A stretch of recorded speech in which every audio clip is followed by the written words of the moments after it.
아멘. 네, 오늘 본 말씀을 가지고 이렇게 행하여 그들을 살리리라는 제목으로 말씀의 은혜를 나누기를 원합니다.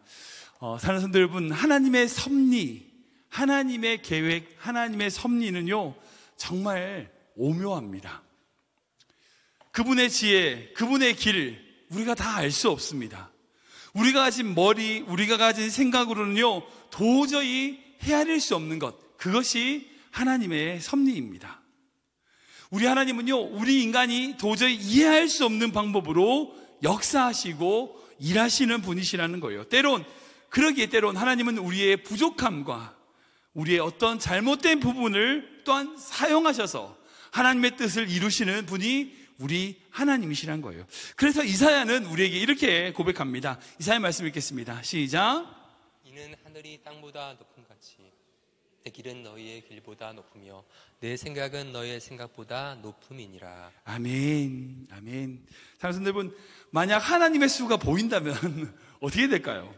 하나님의 수, 하나님의 섭리가 우리에게 이해가 된다면 그게 하나님일까요? 하나님 아닐 겁니다. 우리에게 뻔히 보이는 방법을 쓰실까요? 우리 주님은요 우리가 생각지도 못하는 방법, 우리와 전혀 상상할 수 없는, 우리의 생각보다 뛰어넘는, 하늘이 땅보다 높음 같이 우리의 생각을 뛰어넘는 방법으로 일하시는 분이 우리 하나님이시라는 거예요. 여러분, 이 믿음이 있어야 됩니다. 제가 개인적으로 존경하는 분 중에 한국인으로 최초로 백악관에서, 미국의 백악관에서 정책 차관보로 일하셨던 강영구 박사님이라는 분이 계십니다. 기억나시지 모르겠지만 제가 새벽 예배 때 이분에 대해서 한번 소개해드렸던, 토요일 새벽 때 제가 소개해드렸던 것 같아요. 이 강영구 박사님은요 2012년 68세의 나이에, 이른 나이에 소천하셨습니다. 췌장암으로 소천하셨는데 그분이 마지막으로 남긴, 2012년에 남기신 책이 있어요. 그 책이 이름이 뭐냐면 내 눈에는 희망만이 보였다라는 책이 있어요. 이 강용호 박사님은요 시각장애이셨습니다. 처음부터 앞을 못 보는 것이 아니라 14살 때 갑작스러운 사고로 시력을 그만 잃어버렸어요. 그러니까 보다가 못 보니까 얼마나 힘들었겠어요. 아예 처음부터 못 보면 모르겠지만 14살 그 청소년 때의 어떤 사고 때문에 시력을 상실하게 됩니다. 그 충격으로 어머니는 갑자기 쓰러지셔가지고 세상을 떠나시게 되고, 그리고 그 가장을 대신해서 자기 누나가 그 가정의 어떤 생계를 책임졌는데 그 누나도 공장에서 일하다가 과로사로 먼저 목숨을 잃게 됩니다.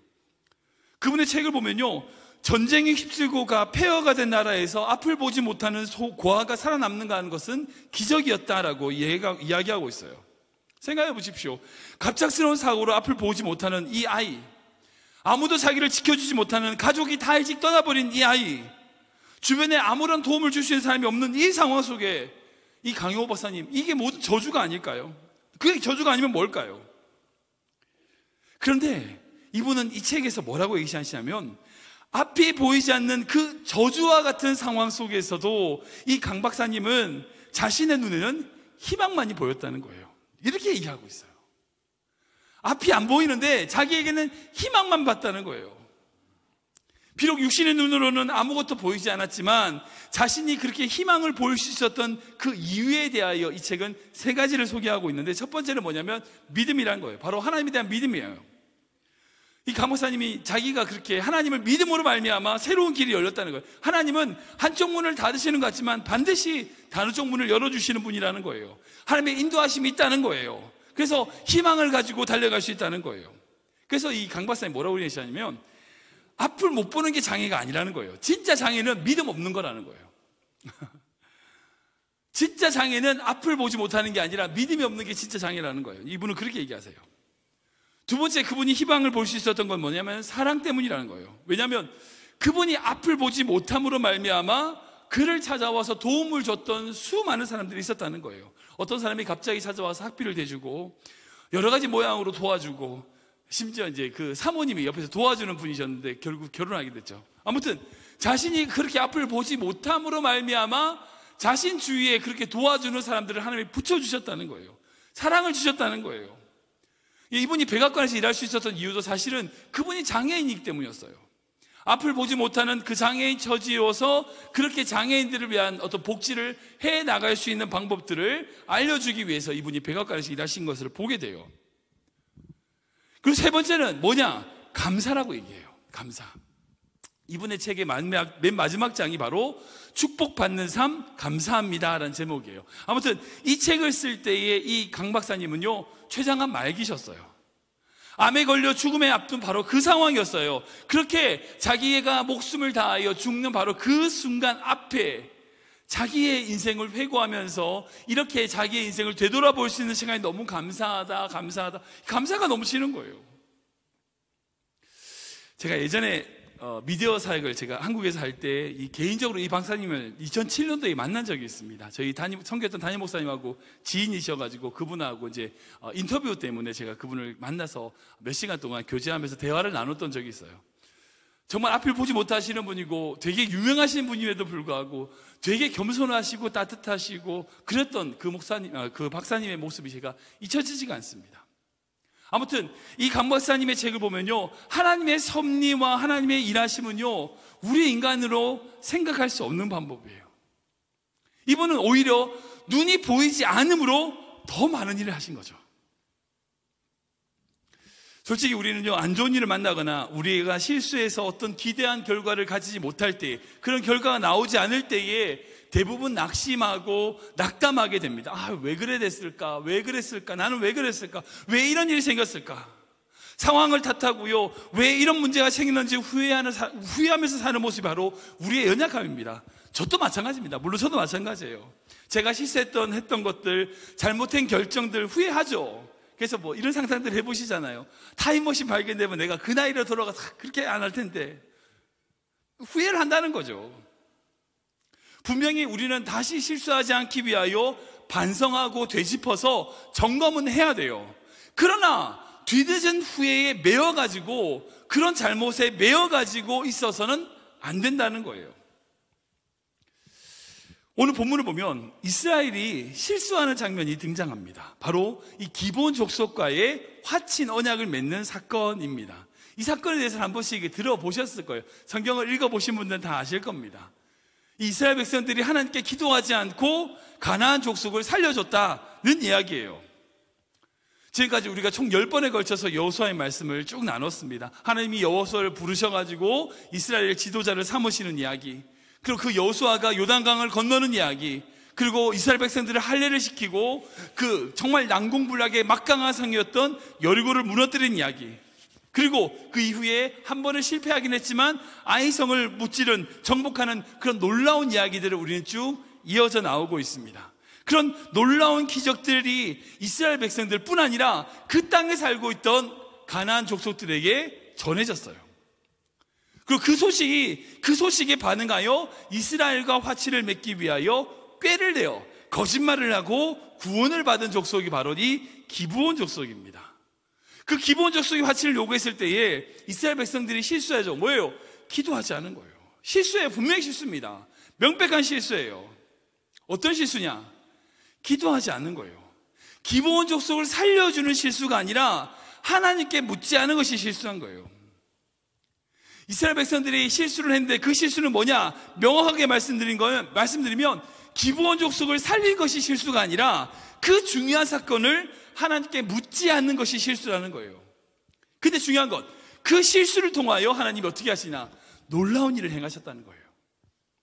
그 기브온 족속이 구원을 받고 결국 하나님의 전에서 일하는, 하나님의 전을 섬기는 자들로 세우시는 거예요. 이후에 나오는 27절 말씀 보셨겠거든요. 같이 읽겠습니다. 시작. 그날에 여호수아가 그들을 여호와께서 택하신 곳에서 회중을 위하여 여호와의 제단을 위하여 나무를 베며 물을 기는 자들로 삼았더니 오늘까지 이르니라. 아멘.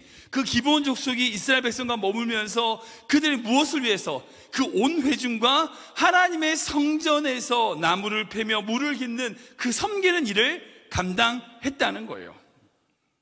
이후에 구약 성경을 보면요, 이 기브온 족속이 몇 차례 등장을 합니다. 근데 이 기브온 족속에 대하여 하나님이 다른 민족으로 생각하지 않으세요. 마치 이스라엘과 같은 민족으로 바라보십니다. 이스라엘과 동일하게 대응하세요. 그뿐 아니라 느헤미야 시대, 그러니까 생각해보세요. 느헤미야는 얼마나 멀어요. 왕정 시대가 다 지나고 바벨론에 멸망하고 나서 다시 회복될 때까지 그 먼 시간이 지난 그 느헤미야 시대에 느헤미야와 함께 성벽을 주축하는데, 성벽을 세우는데 이 기브온 족속이 함께해요. 이스라엘 회복을 위하여 힘쓰는 모습을 보게 됩니다. 그러니까 기본 족속이 그때 그뿐 아니라 이후에도 구약의 모든 내용을 보면 이스라엘과 함께 하나님을 섬기는 자들로 그 자리에 있었던 것을 볼 수 있어요. 사랑하는 성도 여러분, 우리는요, 우리 하나님의 섭리는요, 우리의 지성과 머리로 이해가 될 수 없어요. 그러기에 때로는 우리 주님은 우리의 실수, 우리가 후회하는 일, 그조차도 하나님의 뜻에 합당하게 사용하시는 분이라는 거예요. 처음 말씀드린 것처럼 이 강영호 박사님이 개인적으로 시력을 상실한 사고, 분명히 안 좋은 일이죠. 분명히 안 좋은 일입니다. 근데 그로 인하여 그분의 인생은 정말 상상할 수 없는 고통과 아픔이 있었던 것은 사실이에요. 그거는 누구도 부인하지 못해요. 근데 문제는 뭐예요? 그분이 그렇게 눈을 다침으로 말미암아 후회하는 것에 매여 있었던 것이 아니라는 거예요. 자기의 문제, 자기의 어려움, 자기가 가지고 있는 문제들과 그런 것들에 매여 사는 것이 아니라 자기 인생 전체를 하나님을 향하여 전진하는 모습을 볼 수 있다는 거예요. 그렇다면 지금 내 눈이 보이느냐 보이지 않느냐가 중요한 게 아니에요. 내가 그거를 실수했냐 안 했냐, 그게 중요한 게 아니라고요. 내가 그때 무슨 선택을 했어야 되는데 안 했는데, 그게 중요한 게 아니에요. 지금 내 자리에서 하나님이 주시는 소명으로 그 모든 것을 이뤄나가실 그 주님을 붙들고 나가는 것이 너무나 중요하다는 거예요. 우리 주님은 우리 인생 가운데 그렇게 일하실 줄 믿습니다. 비록 어려운 문제가 다가오고 비록 고난과 문제가 있어도 때로는 우리가 실수하여 하나님이 원하지 않는 실수를 한다 할지라도 그 모든 것을 합력하여 선을 이루시는 그 하나님을 의지하고 바라보는 것, 여러분, 그게 진짜 중요하다는 거예요. 오늘 본문에 좀 들어가서 어떤 입장으로, 이 입장으로, 두 가지 입장으로 한번 이 본문을 한번 좀 해석해 보기 원합니다. 첫 번째는 여호수아와 이스라엘의 입장에서 이 본문 말씀 안에 들어가 볼게요. 한번 들어가 봅시다. 이 본문에는요, 우리가 이스라엘 입장에서 이 본문 말씀을 구체적으로 보고 이해해야 될 중요한 핵심은 결국 명백한 실수예요. 바로 하나님께 묻지 않았다는 거예요. 하나님의 뜻 안에 살기를 원한다면 우리는 반드시 하나님 앞에 모든 문제를 먼저 들고 와야 된다는 거예요. 우리 사무엘상 말씀입니다. 한번 읽어볼까요? 같이 읽겠습니다. 시작. 이에 다윗이 여호와께 묻자와 이르되 내가 가서 이 블레셋 사람들을 치리까? 여호와께서 다윗에게 이르시되 가서 블레셋 사람들을 치고 그일라로 구원하라 하시니. 아멘. 방금 이 말씀은 다윗이 그릴라 사람들을 구원해 주는 이야기입니다. 기도해서 그 사람들을 구원해 줬구나, 좋은 이야기구나, 그럴 수 있습니다. 근데 이 본문의 내용에 구체적으로 배경에 들어가면 그럴 수 있는 상황이 아니에요. 지금 다윗은요, 사울 왕에게 쫓기고 있는 상황입니다. 피해서 도망 다니고 있어요. 자기가 지금 도망 다니고 있는데 누구를 도와? 말이 안 되잖아요. 그래서 다윗 옆에 있는 사람들 다 말립니다. 말도 안 됩니다. 왜 그럽니까? 그러면 안 됩니다라고 그래요. 사울 왕을 피해가지고 자기 몸도 가누지 못하는 상황에 어떻게 남을 구해준다는 거예요. 주변 사람들이 다 말리고 자기 위치가 들통나면 사울 왕에게 잡혀 죽은 그런 상황이 생길 수도 있어요. 그런데 뻔하게 인간적으로 생각하면 명확하게 답이 나오는 이 상황에도 다윗이 어떻게 하냐? 하나님께 이 문제를 들고 들어가요. 하나님께 묻는 겁니다. 그때 하나님이 가라고 하세요. 뻔하게 인간적인 생각으로 인간적인 판단으로 결정하는 것이 아니라 하나님께 이 문제를 가져가는 다윗의 모습이 너무나 귀하다는 거예요. 근데 이게 놀라운 게 뭔지 아세요? 다윗이 나중에 왕이 될 수 있었던 제일 중요한 이유 중에 한 가지가 이 사건이에요. 사울 왕에게 쫓겨다니는 그 상황에도 불구하고 백성들을 사랑하여 백성들을 구원하기 위하여 달려왔던 유일한 사람, 바로 다윗. 그래서 유다의 모든 장로들이 그 다윗을 기억하고 다윗을 왕으로 세워요. 만약 그때 다윗이 그 이야기를 들었어도 뻔하지 기도하지 않고 가지 않았다면 다윗은 왕이 될 수 없었어요. 이 모든 과정들, 다윗이 왕이 되는 이 모든 과정들 속에 이 사건은 정말 중요한 사건이 되는 거예요. 그런 의미에서. 그래서 다윗은 하나님께 기도하고 그 기도를 통하여 하나님의 인도하심과 섭리를 향하여 걸어가는 모습을 보게 됩니다. 사랑하는 여러분, 여러분 인생 가운데 어떤 문제 있으십니까? 어떤 고민이 있나요? 어떤 실수를 하셨나요? 어떤 고민거리가 여러분들에게 있습니까? 여러분들 그 모든 거 주님 앞에 가지고 가셔야 돼요. 주님께 알아야 됩니다. 그리고 여러분들 잘 생각해 보셔야 돼요. 그저 눈에 보이는 이익, 눈에 보이는 성공, 눈에 보이는 것만 쫓으면 안 됩니다. 어떨 때는요, 그게 사단의 미끼일 수도 있어요. 우리는 보이지 않는 가치를 추구하면서 하나님을 향하여 한 걸음 한 걸음 나아가야 됩니다. 그러기 위해서 기도해야 돼요. 기도해야 돼요. 기도하며 주의 앞에 우리의 문제를 가지고 가야 됩니다. 우리가 이런 자세가 있어야 된다는 거예요. 어제 구역장 모임을 하면서 제가 이 말씀 가지고 나누다가 목사님, 근데 만약에 이스라엘 백성들이 만약 기도했다면 하나님이 뭐라고 하셨을까요? 라는 질문을 하시더라고요. 만약에 이스라엘 백성들이 기도를 했다면 기도를 하지 않아서 문제라고 얘기하지만 만약에 이스라엘 백성들이 기도했다면 어떻게 하셨을까? 사실 그 내용이 정확하게 담겨있지 않아서 우리는 알 수는 없습니다. 근데 제 생각에는 하나님의 선하심과 인자하심이 한이 없으신 그분의 성품을 생각한다면 살려줘라 라고 하셨을 것 같아요. 이거 저 개인적인 생각입니다. 하나님의 생각이 아닙니다. 제 개인적인 생각이에요. 근데 어떻게 할 수 있냐고요? 왜냐하면 기본 족속과 그렇게 화치를 맺는 것에 대하여 하나님이 꾸지람하지 않으세요. 뒤에 보면 말씀 보면 어떤 반응도 보이지 않으십니다. 만약 그 기본 족속을 살리는 것이 용납할 수 없는 것이라 그러면 하나님께서 아간의 죄를 물으시듯이 야 어떻게 그럴 수 있냐, 왜 기도하지 않아? 라고 꾸중하시거나 화를 내셨겠죠. 근데 하나님이 아무 말씀이 없으세요. 그 뒤에 어떤 반응을 하느냐면 보이지 않습니다. 아무튼 중요한 것은 이스라엘이 그 문제 앞에서 실수했다는 거예요. 기도하지 않았다는 겁니다. 이건 명백한 실수예요. 그러게 우리는 어떤 문제가 찾아와도 하나님 앞에 그 문제를 들고 나가야 됩니다. 에이 목사님, 어쨌든 하나님의 뜻이 만약 제 생각대로 하나님의 뜻이 기본 족속을 살리는 거였다면 기도해도 살아났고 기도 안 해도 결과가 똑같으니까 뭐 된 거 아니에요? 그럴까요? 아닙니다. 18절 말씀 볼까요? 같이 읽겠습니다. 시작. 그러나 회중 족장들이 이스라엘의 하나님 여호와로 그들에게 맹세했기 때문에 이스라엘 자손이 그들을 치지 못한지라. 그러므로 회중이 다 족장들을 원망하니. 아멘. 만약 이스라엘 백성들이 하나님께 묻고 그 기본 족속을 살려줬다면 그 자리는 축제의 자리가 됐을 거예요. 모든 사람들이 다 기뻐하는 자리가 됐을 겁니다.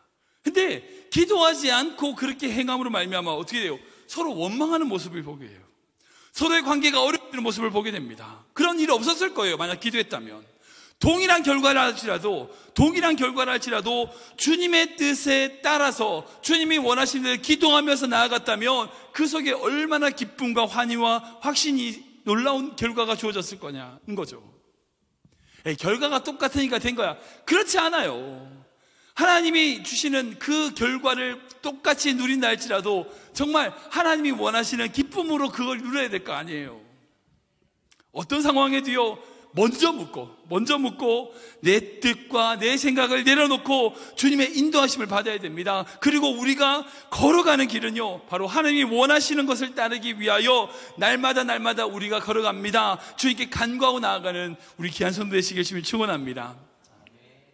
두 번째로 이 사건을 이스라엘 입장 말고 기브온 입장에서 한번 생각해 보세요. 기브온 입장에서 생각해 봅시다. 오늘 이 본문은요, 우리가 기브온 족속이라고 하는 입장에서 보면요, 더 은혜가 돼요. 더 이해가 됩니다. 기브온 족속은요, 정말 놀라운 게 뭐냐면 하나님에 대한 정확한 지식과 알미 있었어요. 그들은 하나님을 두려워하고 있었습니다. 그 하나님의 이름으로 나왔음을 고백하고 있어요. 우리 9절 말씀 볼까요? 같이 읽겠습니다. 시작. 그들이 여호사에게 대답하되 종들은 당신의 하나님 여호와의 이름으로 말미암아 심히 먼 나라에 왔사오니 이는 우리가 그의 소문과 그가 애굽에서 행하신 모든 일들을 들으며. 아멘. 기본 족속이 왜 이스라엘에 나왔다고 얘기하고 있습니까? 하나님 여호와의 이름으로 말미암아 우리가 왔다는 거예요. 하나님의 이름으로 왔다는 겁니다.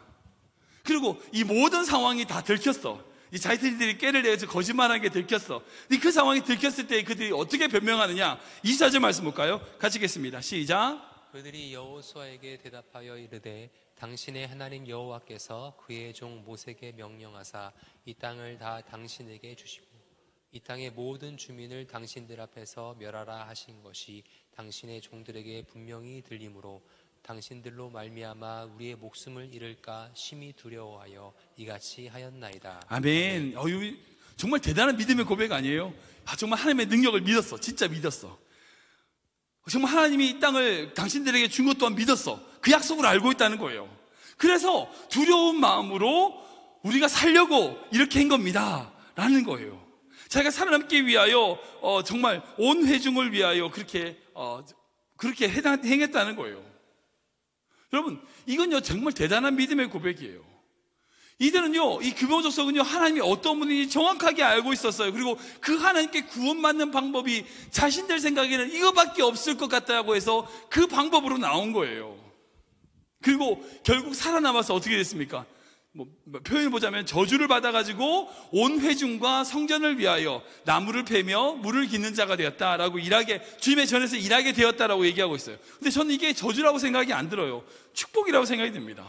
물론 이스라엘 백성들을 속이는 행동은 잘못된 거예요. 근데 그 과정을 통하여 하나님과 그 백성을 섬기는 자로 살아가는 것은요, 저주가 아니라 축복이고 은혜예요.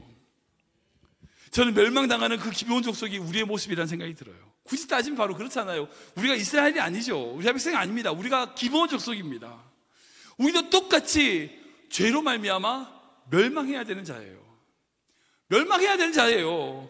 그러나 여호수아 이름 자체가 예수라고 그랬잖아요. 지난 금요일 날 그 여호수아 앞에 다시금 나아갔을 때에 기회를 얻게 되는, 주님께 쓰임 받게 되는, 여러분, 이게 우리가 구원받는 프로세스하고 똑같아요. 그런 관점에서 본다면 이 기브온 족속이 구원받는 3단계가 있어요. 첫 번째는 뭐예요? 하나님이 어떤 분인지 알았어요. 하나님이 누군지 알았어요. 그리고 위하여 두 번째로 구원을 받기 위해서 예수라고 하죠. 여호수아 앞으로 나아갔어요. 그리고 결국 어떻게 해요?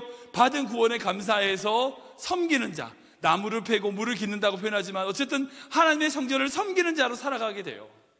여러분, 이게 우리가 구원받는 거와 똑같잖아요.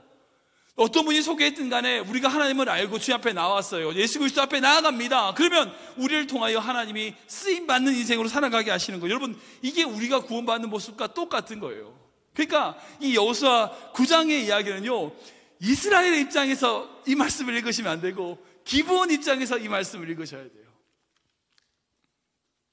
이 기브온이 여호수아의 어떤 실수의 이야기가 아니라, 이 기브온이 구원받은 이야기는요, 하나님께서 기브온을, 그 민족을 구원하시는 이야기라는 거예요. 그런 관점에서 본다면 이 기브온 족속의 이야기는요, 바로 우리를 구원하시는 하나님의 섭리의 놀라운 은혜를 보여주는 이야기라는 거예요. 그래서 이 이야기는요, 이스라엘 백성이 요단을 건너거나 여리고를 무찌르거나 이것보다 더 은혜스러운 이야기예요. 바로 우리를 구원하신 우리 주님의 놀라운 사랑의 모습들이 이 안에 들어있다는 거죠. 말씀을 정리하겠습니다. 사랑하는 성도 여러분, 우리는 하나님의 인도하심과 섭리를 다 알 수 없어요. 만약 우리가 그 섭리를 다 안다면 하나님의 섭리가 아니겠죠. 하나님요, 우리를 구원하기 위하여 때로는 우리의 실수와 잘못 또는 우리의 약함과 부족함을 사용하시는 분이에요. 제가 이제 오늘 아침에 마지막으로 말씀을 정리하면서 기도하면서 느끼는 주님의 음성이 그런 마음이 들어요. 너 실수한 거 거기 매여 있지 마라. 괜찮아. 너는 분명히 실수예요. 실수지만 그걸 통하여 내가 일할 게 있었단다 라고 말씀하시는 것 같아요. 여러분들 인생 가운데 어떤 실수가 있으십니까? 정말 되돌리고 싶은, 정말 땅을 치고 후회할 만한 잘못, 실수가 여러분들 인생 가운데 있으십니까? 비록 우리는 다시금 그런 실수를 하면 안 돼요. 절대 하면 안 돼요. 그러나 그 실수조차도 하나님이 아름다운 것으로 만드시는 분인 걸 믿으셔야 돼요. 두 가지 기억하셔야 됩니다. 이스라엘 입장에서 우리는 어떤 문제든지 주님 앞에 가지고 와야 돼요. 날마다 주님께 물어야 됩니다. 기도해야 됩니다. 우리의 발걸음 한 걸음 한 걸음 주님께 묻고 나아가야 돼요. 주님께 묻지 않고 얻는 어떤 것도요, 실수가 될 수 있습니다. 동일한 결과로 똑같은 게 아니에요. 또한 기본 입장에서 우리는 결코 구원받지 못할 자입니다. 우리 구원받지 못할 그 자를 하나님의 은혜로 구원하신 그 하나님의 은혜를 기억해야 돼요. 우리는 주님의 은혜로 여기 있는 겁니다. 죽어야 될 자인데 주님의 은혜로 주님을 보게 하시고 주님을 믿게 하시고 주님을 따라가게 하시는 거예요. 날마다 우리를 위하여 일하시는 그 놀라운 사랑과 그 은혜를 바라보며 주님을 위하여, 주의 성전을 위하여 날마다 섬겨 나가는 우리 모두 되길 주님을 축원합니다.